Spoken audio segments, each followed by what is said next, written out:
You're listening to the Real Christian Manliness Podcast with Isaac and Tim Ingram. It's time to get manly.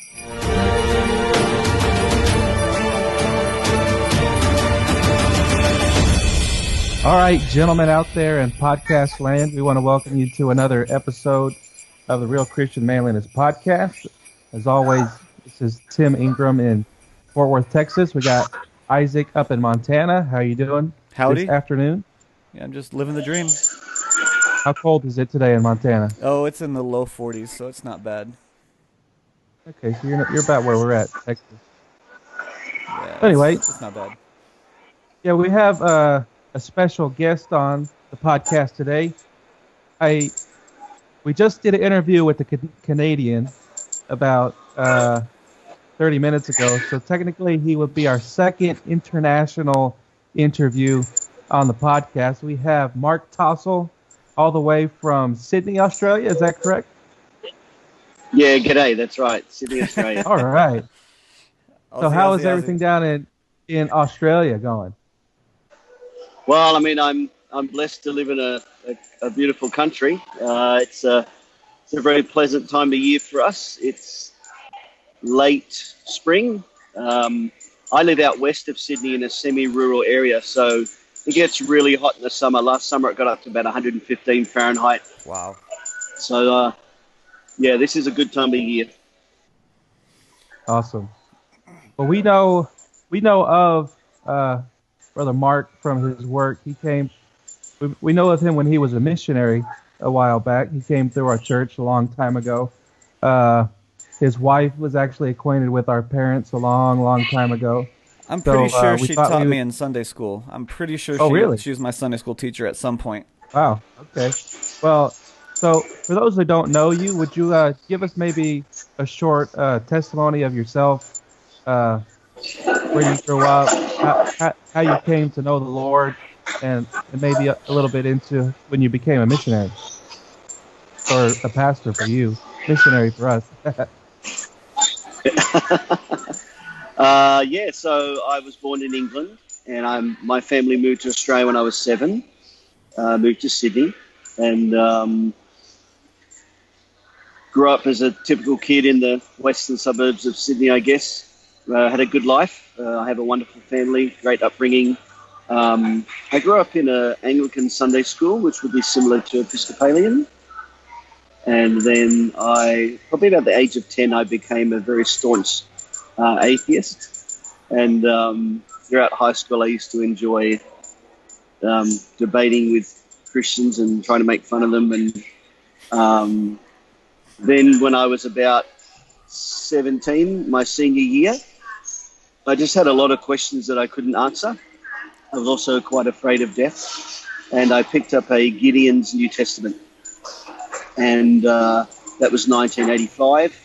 I read that really out of curiosity and really desperation for about 3 months, and was wonderfully converted in July of 85. I didn't really know any Christians. I hadn't been to a Bible preaching church before. It was all very new.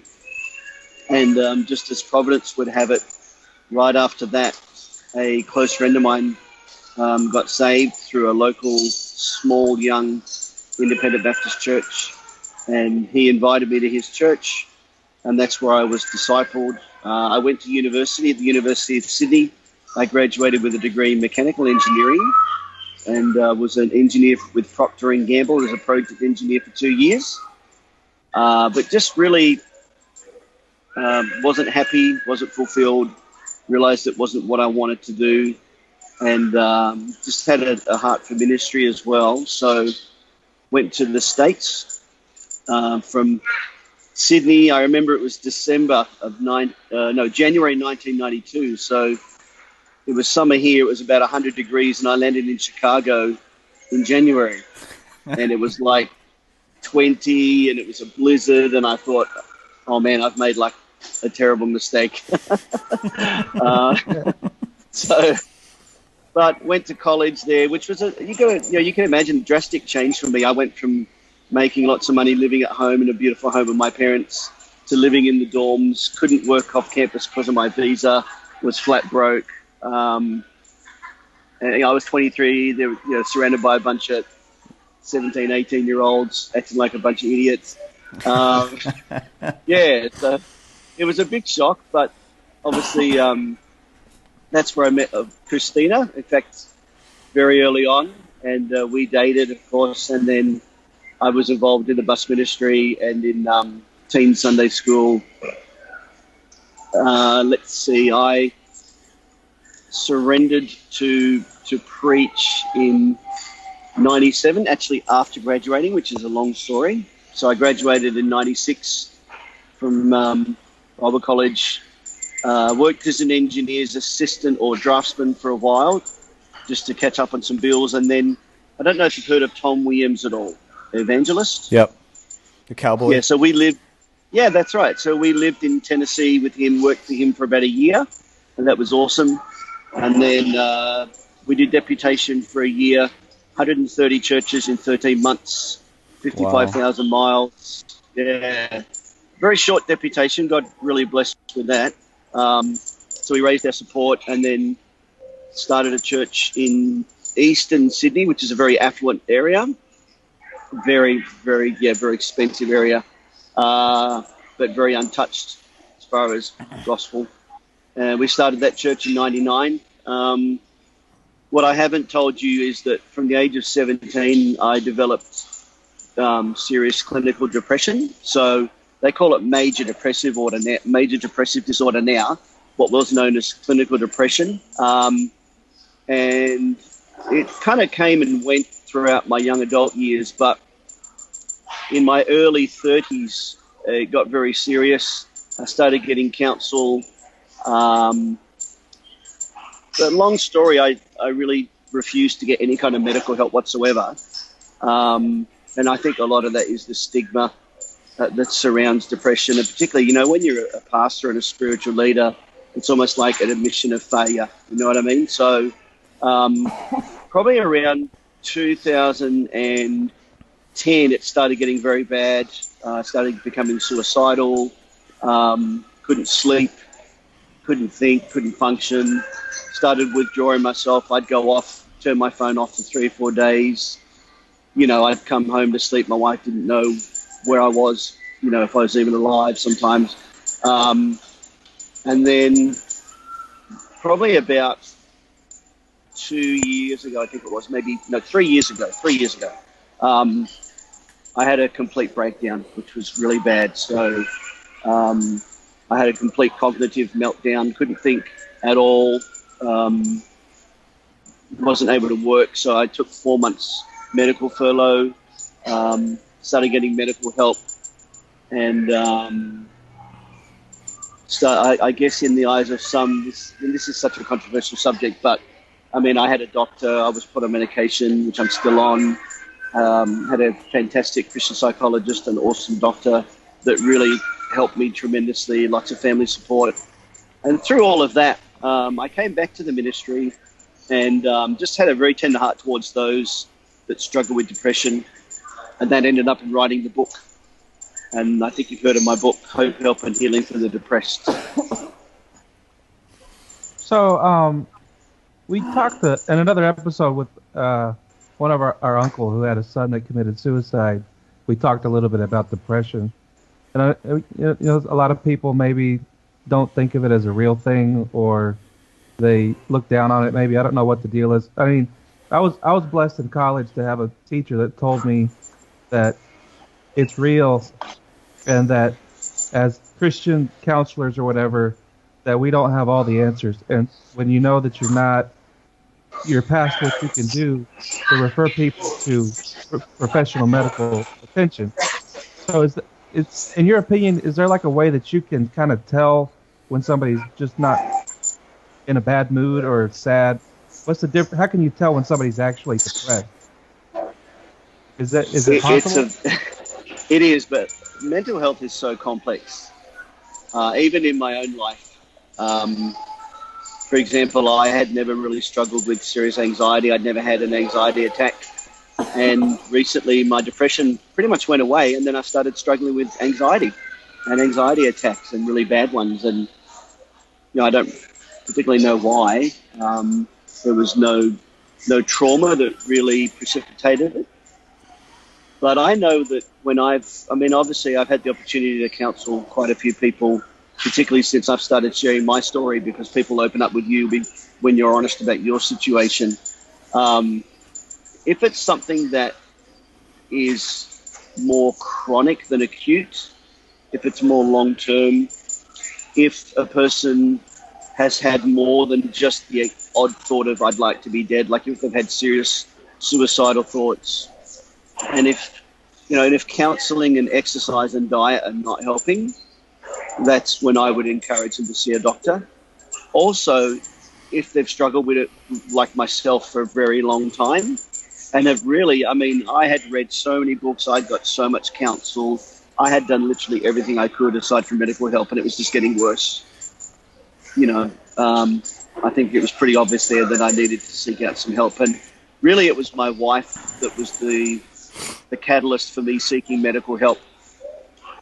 Christina had put up with it for a long time, and it's very difficult living with someone who's seriously depressed, particularly because I would get angry, I was irritable, I would sleep at strange times, I'd withdraw myself, I'd isolate myself, I just wasn't nice to be around. And finally she just said something along the lines of, I just don't know how much more of this, I can put up with. And then I thought, you know what, you need to get help. This is not fair on them. And I'm thankful that I had a very supportive church, because I was very open with them about my struggles. They even, we were living on about 2/3 income from our church, 1/3 from support at that point, because of the dollar and some other things, the exchange rate. And they gladly, paid me for 4 months where I tried to get well and did get much better. That's the problem with mental health, is there are so many factors, and even genetics and hereditary factors. It's very common for mental illness to run in family lines. Even some cultures, it seems to be worse, because a lot of Asian cultures, for example, there's a much greater stigma than we have here in Australia. So people just kill themselves because they know they would shame their family if they talked about it. But honestly, my thought is, as long as you have a doctor that you can trust, and that's such a big factor, but as long as you have that, if in doubt, have someone see the doctor. It doesn't hurt. Now, you've got to be careful, because I have an amazing doctor who, how would I put this? He treated me very comprehensively. So there were many questions. He didn't just say, I'm going to give you a prescription and stick me on medication. He met with me. He realized how bad it was. He met with me again a week later, and it was already worse in a week. And he said, I'm going to prescribe you this. And he explained that it wasn't addictive, that it wouldn't take my personality away, that it would just clear my head and enable me to think, which is exactly what it did. But he's monitored me. He's been my doctor for like 3 years. In my case, he's a very dedicated Christian, very smart guy. We've become friends. But it's interesting. He read to me a few months ago. He read the notes from our first meeting and read the answers that he had written out to, kept record of from his questions he had asked me. And it's amazing. I look back and think I was so bad. Like, I could have so easily either taken my own life or followed the plan that I had to escape to England and just disappear, right? And yet I just had this stubbornness about not seeing a doctor. But I think it's pretty common. I grew up in church, unfortunately, where people made fun of taking antidepressants. You just need more faith. You need the joy of the Lord. You just need it. Is there sin in your life? Blah, blah, blah, blah, blah, blah. Look, honestly, really ignorant things to say and uncaring, because, as Christians, we're supposed to be comforting. In fact, the one verse that comes to mind, there's a scripture where it talks about comfort the feeble-minded. And, when someone's struggling mentally, the Bible command is comfort them, not make fun of them, not judge them, And so I think we've really got a funny idea of an incorrect idea around all of that. In my book, I studied a lot of Bible characters, that wrestled with very serious discouragement and suicidal thoughts. I mean, there are so many. Elijah, Jeremiah, David, probably one of the most famous ones in many of the Psalms that he wrote. You got even the idea of doubting and being super discouraged. Like, here's Elijah, John the Baptist, greatest man born of a woman, and he's in a prison cell saying, "Jesus, are you really the one, or do we need to look for someone else?" Moses wished he were dead or asked God to kill him. So the list goes on. And I think studying that out really helped me a lot, because you tend to beat yourself up. You tend to think, I'm just a bad Christian, that's why I feel this way, and that's very dangerous. Mm-hmm. Yeah, and one thing, and like Tim said, he had some people, say that mental, disorders and things like that are a real thing that aren't going to be 100% treated just with read your Bible more and pray more, And so growing up in, independent, fundamental Baptist type church, you tend to hear those things. And one thing that reinforces that is seeing cases where medical professionals, they treat symptoms with drugs as opposed to treating, the root cause. Would you say that's fair to say that some people fall into that trap if they don't find the right medical professional? Absolutely. So the problem is that I get on here and I say it's okay to take medication and it's okay to see a doctor, but then unfortunately, if you're not careful, someone who needs help will go to a doctor. And I have someone that I won't name that's very, very close to me that had a medical condition that caused her hormones to just go crazy. And then the medical condition, which was the cause, was mistreated. And then she was put on like 3 drugs and then taken off those, put on another drug, taken off that, put on another drug. And I'm amazed that she didn't take her own life. It just was a complete nightmare for 12 months. It was so badly handled. And I look at that, and that's the exact opposite of my case. Mm-hmm. I went to a psychiatrist once because they wanted to rule out bipolar, because if you have bipolar, not depression, then they have to give you a mood stabilizer. So it's a slightly different medication regime. So they ruled that out. And so I continued to see my doctor and my psychologist, and have done, for the last, I guess, 2.5 years. And they've been amazing. So I think that it's good to warn people as well that if you're not sure that you're getting good advice, to go get another opinion. Don't feel like you only can see one person, because it's like any other profession. There are good ones and bad ones out there. So you mentioned you wrote 1 book or 2 books? Well, I've published 2 books. So the first book I wrote was on prayer. That was about 10 years ago. Okay. I self-published that. Then a couple of years ago, I published the book Hope, Help and Healing for the Depressed. So I published that through Ark House Publishing in Australia. In America, there was a distributor, which unfortunately didn't work out. In America, it's only through Kindle, on Amazon Kindle, or if I ship it from here, which is quite expensive. But that book was received really well. I had the privilege of doing a book tour. So I was in 16 churches in 6 weeks from California to Maine, made 22 different flights in 6 weeks. And really, it was just exciting to travel and share my testimony of hope.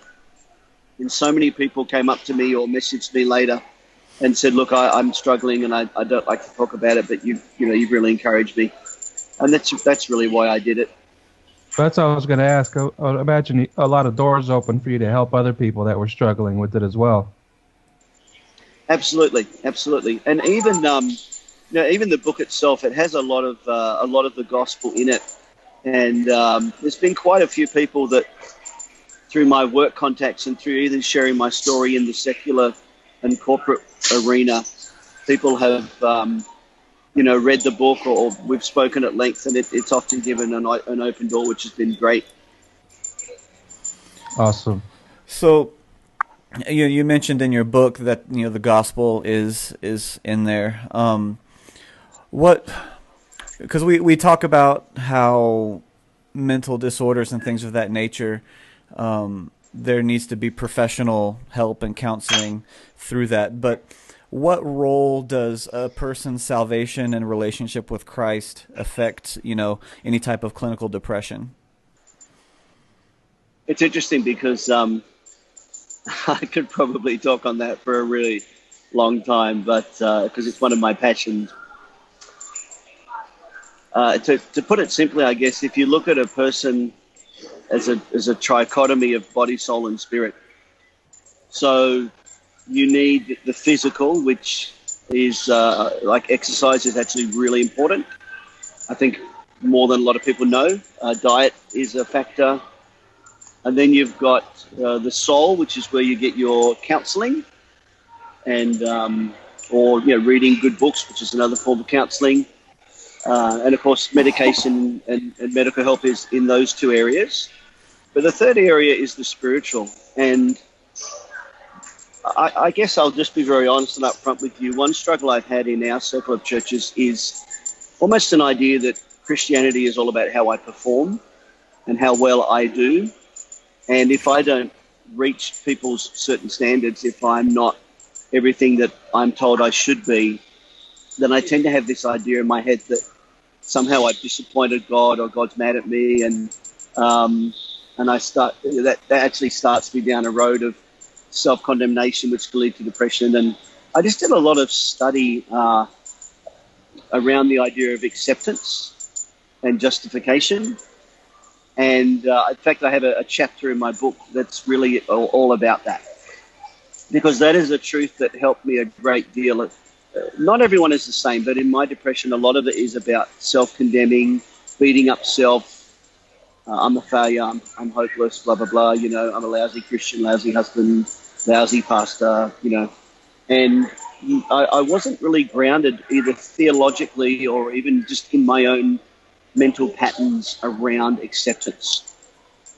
And I think what that did, it really hindered my walk with God. There's a verse, Psalm 16:11, in thy presence is fullness of joy, and at thy right hand there are pleasures forevermore. And a really big part of depression is that I find that a lot of the treatment that you get can help pull you out of serious depression, but it doesn't give you joy. There's a difference between me not being depressed and then me having joy, right? So when it comes to your personal walk with God, and not just the time you spend with him, but your ongoing relationship with him, your understanding of his character and who he is, those are some areas that I think I certainly needed to grow in and still do. And I find that they have a very big impact on my mental, emotional, and spiritual health. Let me kind of spit something back at you to make sure I might understand what you're saying, and I may be completely off base. So would you say that as a Christian that deals with depression, would focusing on having a joyful Christian life kind of be a defense against the depression? Does that make sense? Yeah, it can be. Yes, it does make sense, and that is true. The factors that can impinge upon that, for example, can be medical factors. So I have a close friend that she had thyroid issues, and when you get something like that really messes with you physically, and then affects your emotions from a physiological point of view, well, that's pretty tough, because you may have a really good walk with the Lord, but then that hits you, right? Yeah. And you need help. In her case, she needed surgery and follow up. But I think that's actually a really good point, Isaac. It is a defense. So there's a term that I find helpful, emotional resilience. Mental and emotional resilience. That's my ability to bounce back when something hits me. Like it could be I'm working on a project at work and it goes badly, or I could have a loved one pass away, or someone at church maybe could hurt me or whatever. My ability to handle that and to bounce back from that. There are a number of factors, but I think a big one is where I'm at with the Lord. And also a part of that too is, and it's probably a whole study again, but the biblical principle of a sound mind. So I'm sure you know that you'll see that expression a number of times. God has not given us the spirit of fear, but of power and love and of a sound mind. Gird up the loins of your mind and be sober and hope unto the end, for example. So that term sound mind has the idea of a mind that is ordered and disciplined, the opposite of chaos, essentially. And I know for me that's probably for everyone that's a struggle, but I think that if your mind isn't sound and you don't have good mental disciplines, you are more open to attack. And even in here is a subject that you don't hear a lot that I address in the book, and that is the idea of spiritual attack. So, in 2 Corinthians, the weapons of our warfare are not carnal, mighty through God to the pulling down of strongholds, casting down imaginations. And the Bible talks about bringing captivity and thought to the obedience of Christ. So when our minds aren't in a good place, I think we become vulnerable to that kind of attack. And, I know that in our circles, we don't talk a lot about that. But, I don't think that all of the suicidal thoughts that I had came from me. I think some of them had another origin. And I couldn't tell you which ones and when, but I'm pretty convinced that there is an aspect to that we don't look into very much. Yeah. Well, we really appreciate you talking about this. I'm sure we hope it'll be a help to anybody that's listening that might be dealing with this stuff. But I didn't expect to spend that much time on it. We actually wanted to talk to you a little bit about the work that you're doing now. You transitioned from being a pastor, and now you're out in the workforce in the secular world. So can you tell us a little bit about what you're doing there and how that's going for you? Yeah, well, it's just such an unusual story. Just to me, a testimony of the providence of God. But I was advised by a spiritual counselor and also by my doctor that the ministry was just so hard on me emotionally that I'd be wise to, continue serving God as a layperson and a lay preacher in my case, but to get back to a secular career. So the issue I had was that I have an engineering degree, but I didn't have recent experience. So I actually struggled to find work. And at one point even applied for a pretty low-paying factory job, couldn't get it. And it's very expensive in Sydney. Rent for a decent house in Sydney is like $700 a week, not a month, a week. Wow. Yeah, and most of our other expenses are much higher than the States. So you need to make money here to really live and do well. I was getting desperate. Our money had run out. The money from various different sources was gone. Our savings were gone. We were piling up debt on the credit card.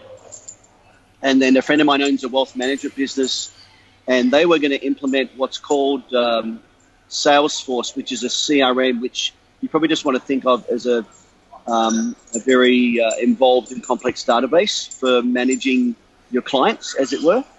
It involves marketing, sales, service, HR. It's essentially a platform, and you can build on it to your heart's content.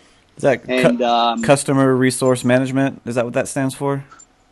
Customer relationship management. Okay. Yeah. And so I had worked with databases a little bit a very long time ago. When I say a little bit, I mean like 6 months. And that was all experience I had with that. So I actually gave my friends my resume to see if they had any suggestions, not realizing that they actually were looking for someone to build this system for them. So they invited me to a meeting, and when they talked about this Salesforce and CRM, I literally was so ignorant I had to Google it. I really did not even know what it was. And generally when you hire someone to build this system, you bring in a consultant, someone that has a strong background, generally 2, 3, 4 years of knowledge in the system. They're certified. They're very professional, know what they're doing. And for some crazy reason, known only to God, they offered me a job to do that. And I hadn't even touched it or seen it, right? Which is completely nuts. And I tell people in the industry this story now, and they just shake their head in disbelief. And I was crazy enough to accept the job too. And look, it was incredibly difficult because I was learning as I was building. So it was really the first 3 months were completely terrifying. It's a very complex system. But on the other hand, if you're persistent and you work hard, you can learn it. There's a lot of online learning resources. So amazingly, with God's help, I built this system, and then I built another system around marketing automation. And amazingly, I got a lot of recognition in the industry. I got some awards, which was really encouraging and humbling. I've got to speak at some conferences. I'm speaking in another state next week at a conference and sharing my story. But then God opened a door for me to get involved in our business in something called Einstein Analytics. So it's essentially a business analytics platform that also incorporates artificial intelligence. And I guess with my engineering background, I love that stuff. Look, it's tough. It's tough, but it's fun. And it has a great business result. That's what I like about it. Like, it really works. And like our business, our sales pipeline has quadrupled in a year, which is pretty amazing. Wow. So obviously not just because of the system. There are a lot of factors, but that's a very significant factor. And so we got involved in this analytics system, and we built it out. So I built it as far as the system, and then my friend Neil, he's the one with all the business acumen, and together we have a great partnership. So we very much work as a team. We built this as a team, and we realize there's a huge market out there for people that have businesses that really don't have either analytics that work or genuine business insights. Companies have data, but they don't understand it. They don't make use of it. They don't leverage it. And even within this $70 billion corporation, Salesforce, because they're a huge company, they've launched this system 3 years ago, but there's not a lot of take-up. And one of the reasons is they don't have a lot of people that know how to build it. So, of all the consultancies in Australia that specialize in Salesforce, none of them specialize in this analytics part. The last person that we interviewed, and I would have never thought there would be any type of correlation between the two, but he does cinematography and graphic design and things like that, and he was 100% self-taught. And so it seems like you're pretty much 100% self-taught as far as what you're doing today. Is that correct? Yeah, that's true. Very much self-taught. And I'm finding a lot of people in the industry are self-taught. I guess with my engineering background, I have a very analytical mind, and I love to study. So that's been a help to me. But as far as learning the intricacies and the complexities of the analytic system itself, the challenge has actually been good for my mind and my health, in all honesty. And there's a lot of studies around that when you learn something new, it's good for your mental health. It's good for your brain. But there's a lot of people out there now that are self-taught. And I think there's a change of mindset in some circles that people are not looking as much at the degree anymore, but at your actual skill set, what you've built, what you can do, not so much what letters you have after your name. Yeah, I have 2 4-year degrees, but that really didn't have anything to do with me getting this job or starting the business. And one thing that I'm learning is one of the biggest downfalls of formal education is that the establishment is so far behind the learning curve as far as advancement of technology and things like that. So by the time those different things seep into the curriculum, they're already obsolete or outdated. Absolutely. Look, the landscape is changing so rapidly. I mean, really, if you look at it, when the tool that facilitates change is changing, then change occurs at an exponential rate. And that's what's happening in the world of technology. So, I mean, as artificial intelligence grows, the tools to create and build artificial intelligence are improving. Therefore, the growth rate just continues to ramp up. I'm in this stuff 24/7 practically, and I struggle to keep up. You really have to work hard at not only learning, but also I think what I've done is what many are doing.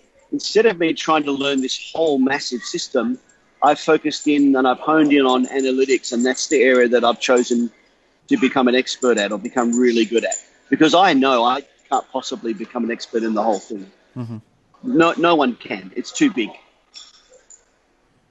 So, on a spiritual note, as you made the transition from pastor into being in the secular world, what has that been like spiritually speaking, and continue building your relationship with the Lord and actually being a Christian man in the workforce?